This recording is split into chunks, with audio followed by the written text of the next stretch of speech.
Hello दोस्तों, नमस्कार। आज रामचरितमानस के हर दिन के पाठ में आज फिर से मैं आपका स्वागत करता हूं। और आज हम जो पढ़ने वाले हैं 231 से लेकर 235 पृष्ठ तक। तो जो रामचरितमानस का जो प्रसंग चल रहा है उसमें सीता जी और राम जी का बाग में मिलन हुआ है, और उसके बाद का हम आगे अब प्रसंग पढ़ने वाले हैं। तो आइए अब हम शुरुआत करते हैं। मंगल भवन मंगल हारी, द्रवहु सुदशरथ अजिर बिहारी। राम सिया राम, सिया राम, जय जय राम। राम सिया राम, सिया राम, जय जय राम। श्यावर रामचंद्र की जय, पवन सुत हनुमान की जय, सीता माता की जय, भ्राता लक्ष्मण की जय।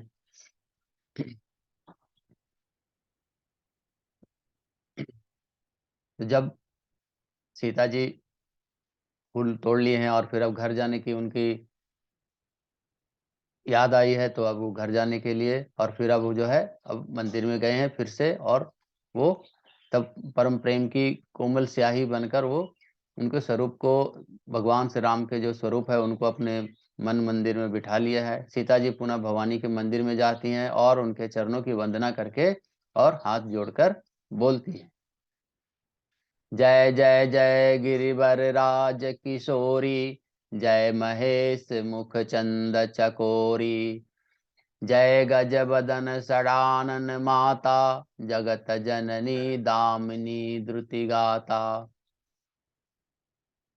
हे पर्वत, श्रेष्ठ पर्वतों के राजा हिमाचल की पुत्री पार्वती, आपकी जय हो। जय हो हे महादेव जी के मुख रूपी चंद्रमा की ओर टकटकी लगाकर देखने वाली चकोरी, आपकी जय हो।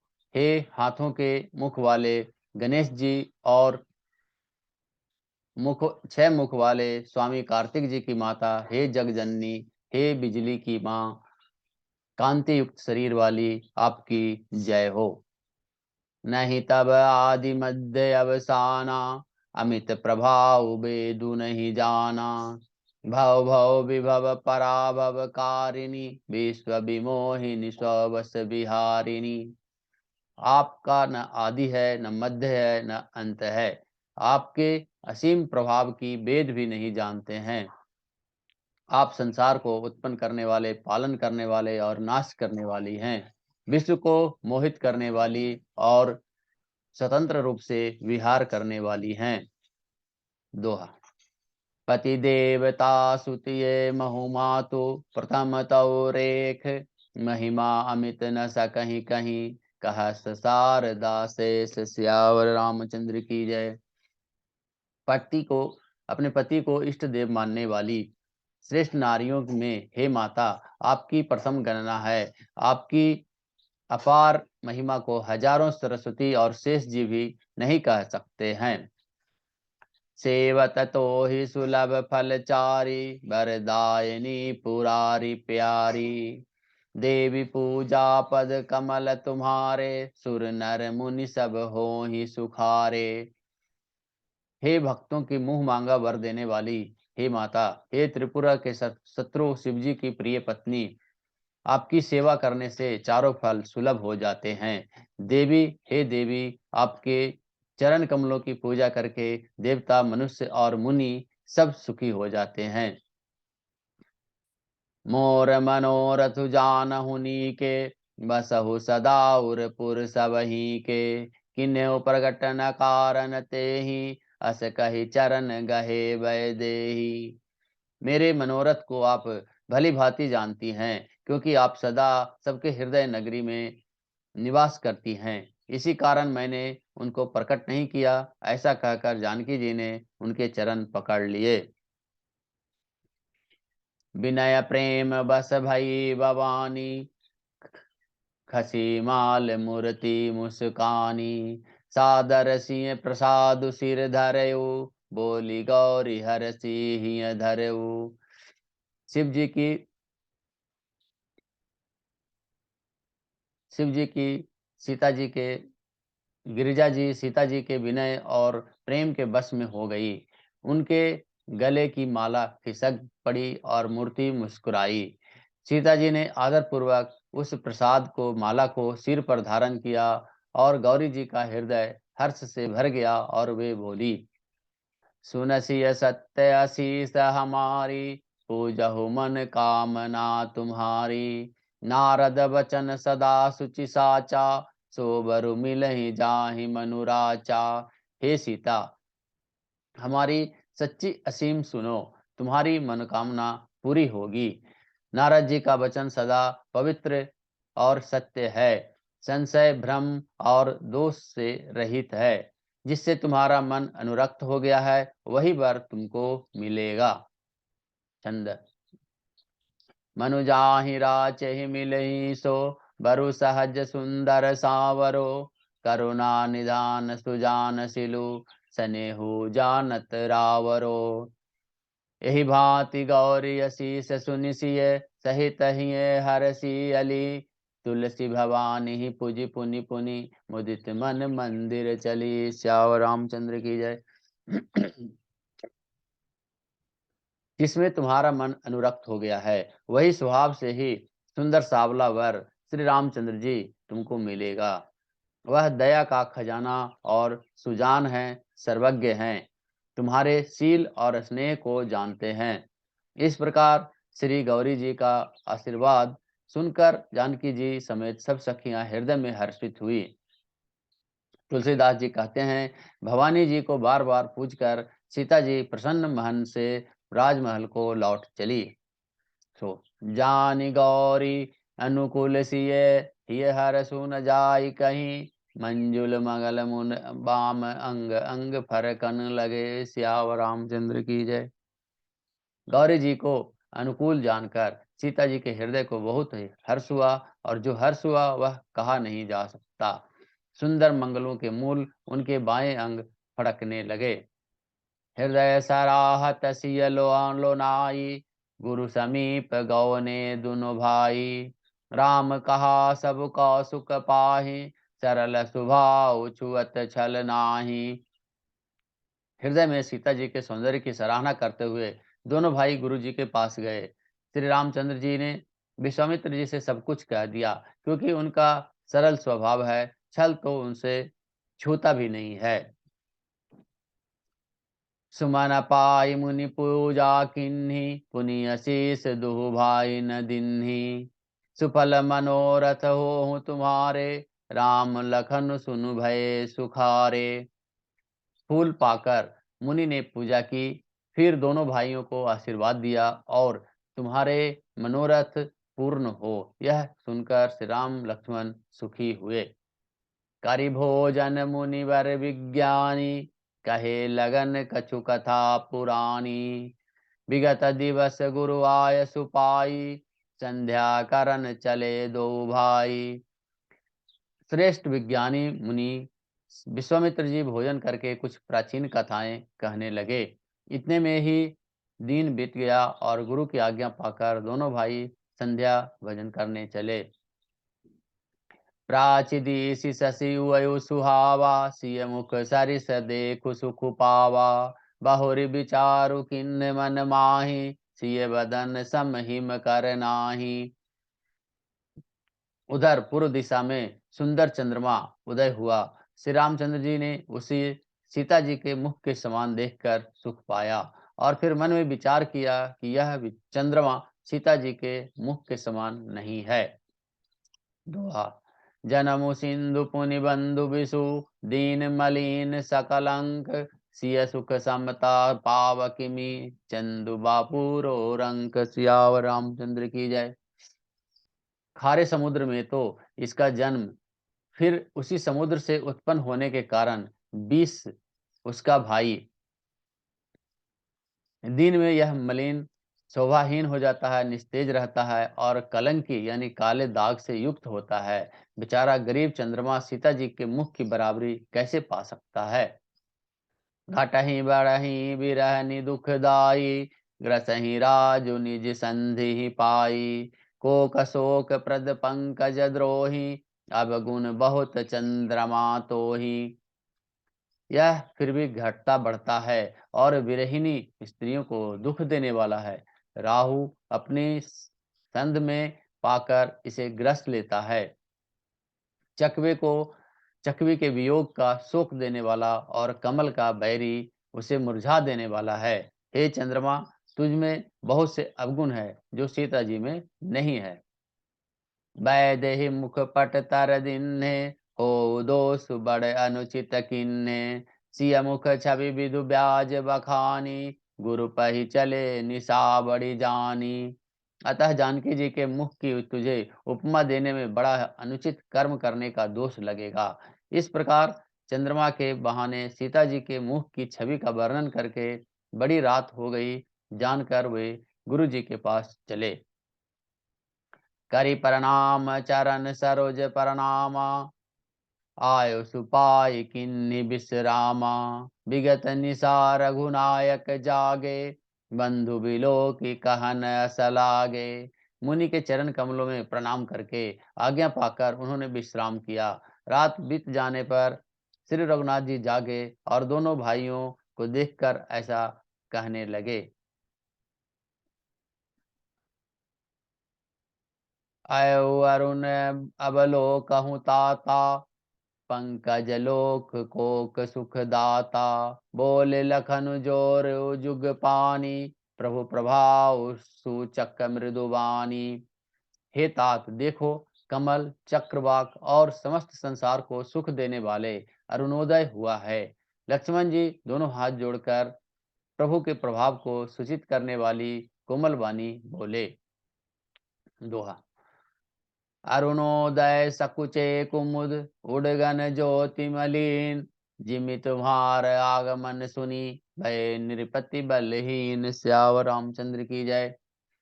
अरुणोदय होने से यानी सूर्य के उगने से कुमुदनी सकुचा गई और तारांगनों का प्रकाश फीका पड़ गया। जिस प्रकार आपका आना सुनकर सब राजा बलहीन हो गए हैं। नृप सब नखत करहीं उजियारी, टारी न सकहीं चाप तम भारी। कमल कोक मधुकर खगनाना, हर से सकल निसावसाना। सब राजा रूपी तारे उजाला मंद प्रकाश करते हैं, पर वे धनुष रूपी महान अंधकार को हटा नहीं सकते। रात्रि का अंत होने से जैसे कमल, चकवे, भौरे और नाना प्रकार के पक्षी हर्षित हो रहे हैं, ऐसे ही प्रभु सब भगत तुम्हारे, हो ही हैं टूटे धनुष सुखारे। उयं भानु बिनु श्रम तम नासा, दुरे नखत जग तेज प्रकाशा। वैसे ही हे प्रभु, आपके बस भक्त आपके सब भक्त जो है धनुष टूटने पर सुखी होंगे। सूर्य उदय हुआ, बिना ही परिश्रम अंधकार नष्ट हो गया, तारे छिप गए, संसार में तेज का प्रकाश हो गया। रवि निज उदय ब्याज रघुराया, प्रभु प्रताप सब नृपन दिखाया। तब भुज बल महिमा उद्घाटी, प्रगति धनु विघटन परिपाटी। हे रघुनाथ जी, सूर्य ने अपने उदय के बहाने सब राजाओं को प्रभु आपका प्रताप दिखलाया है। आपकी भुजाओं के बल की महिमा को उद्घाटित करके खोलकर दिखाने के लिए ही धनुष तोड़ने की यह पद्धति प्रकट हुई है। बंधु वचन सुनि प्रभु मुस्काने, कोई सूचि सहज पुनित नहाने। नित्य क्रिया करि गुरु पही आए, चरण सरोज सुभग सिर नाए। भाई के वचन सुनकर प्रभु मुस्कुराए। फिर स्वभाव से ही पवित्र श्री राम जी ने शौच वगैरह से निवृत्त होकर स्नान किया और नित्य कर्म करके वे गुरु जी के पास आए। आकर उन्होंने गुरु जी के सुंदर चरण कमलों में सिर नवाया। सतानंदु तब जनक बोलाए, कौशिक मुनि पहि तुरत पठाए। जनक विनय तिन आई सुनाई, हर से बोल लिए दो भाई। तब जनक जी ने सतानंद जी को बुलाया और उन्हें तुरंत ही विश्वामित्र मुनि के पास भेजा। उन्होंने आकर जनक जी की विनती सुनाई। विश्वामित्र जी ने हर्षित होकर दोनों भाइयों को बुलाया। दोहा। सतानंद पद बंदी प्रभु बैठे, गुरु पहि जाई। चलतु तात मुनि कहु तब, पठवा जनक बोलाई। सियावर रामचंद्र की जय। सतानंद जी के चरणों की वंदना करके प्रभु श्री रामचंद्र जी गुरु जी के पास जा बैठे।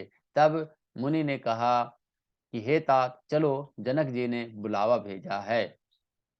मास परायण 8वां विश्राम, नव परायण 2रा विश्राम।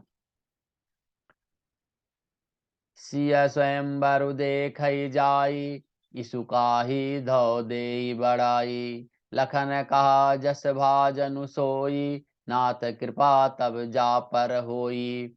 चलकर सीता जी के स्वयंवर देखना चाहिए। देखें ईश्वर किसको बड़ाई देते हैं। लक्ष्मण जी ने कहा, हे नाथ, जिस पर आपकी कृपा हो वही बड़ाई का पात्र होगा। धनुष तोड़ने का श्रेय उसी को प्राप्त होगा, उसी को जाएगा। हर से मुनि सब सुनि बर बानी, दीन्हि अशेष सब ही सुख मानी।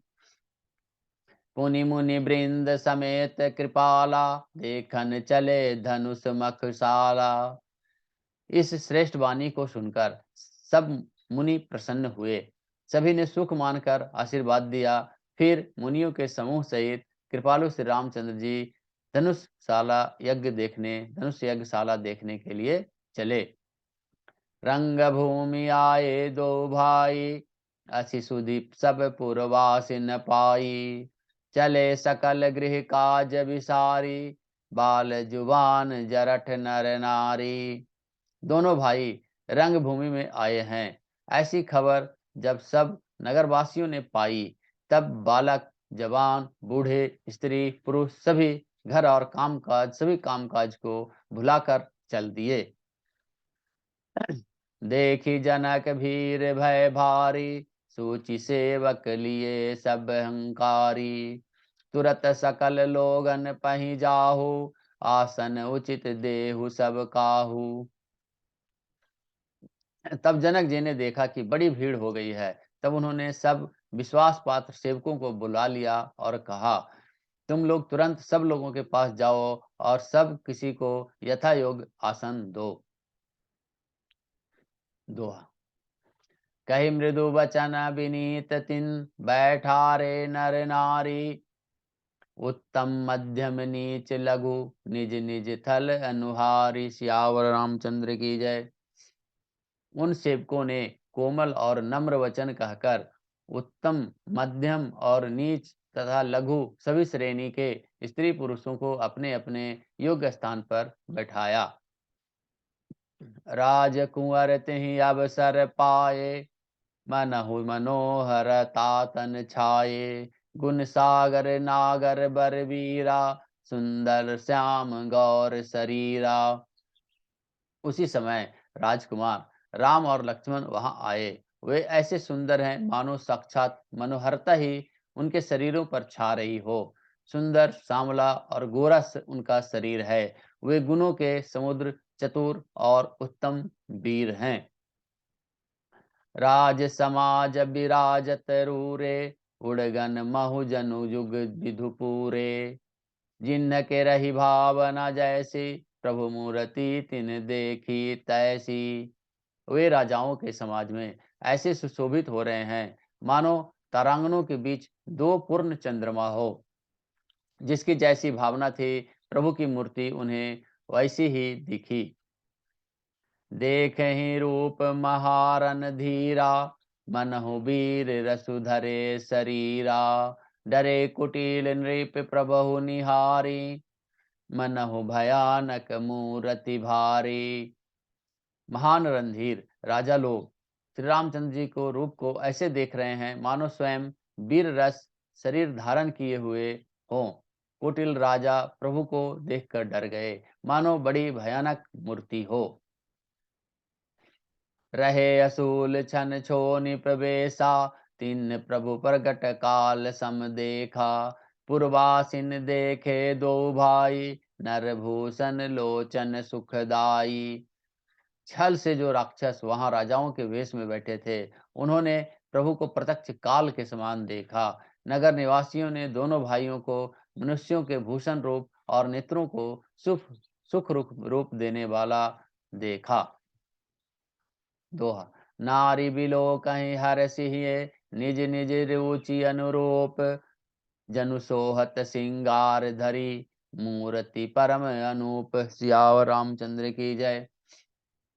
स्त्रियां हृदय में हर्षित होकर अपनी अपनी रुचि के अनुसार उन्हें देख रही है, मानो श्रृंगार रस ही परम अनुपम मूर्ति धारण की वे सुशोभित हो रहा हो।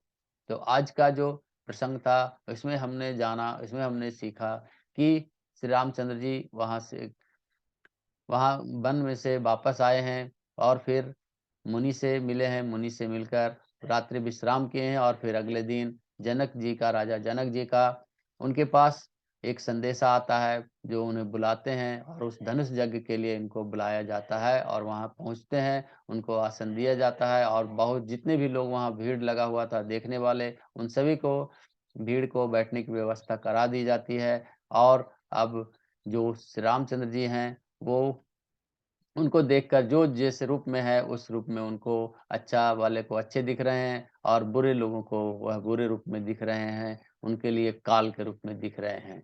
तो इसके आगे अब हम अगले वीडियो में पढ़ने वाले हैं।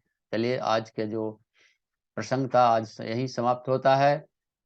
आज कथा इतनी भयो सुनो वीर हनुमान, श्यावर रामचंद्र की जय, पवन सुत हनुमान की जय, सीता माता की जय, भ्राता लक्ष्मण की जय। मंगल भवन अमंगल हारी, द्रबहु सुदशरथ अजर बिहारी। राम सिया राम जय जय राम। राम सिया राम जय जय राम। जय श्री राम जय श्री राम जय श्री राम। धन्यवाद धन्यवाद धन्यवाद।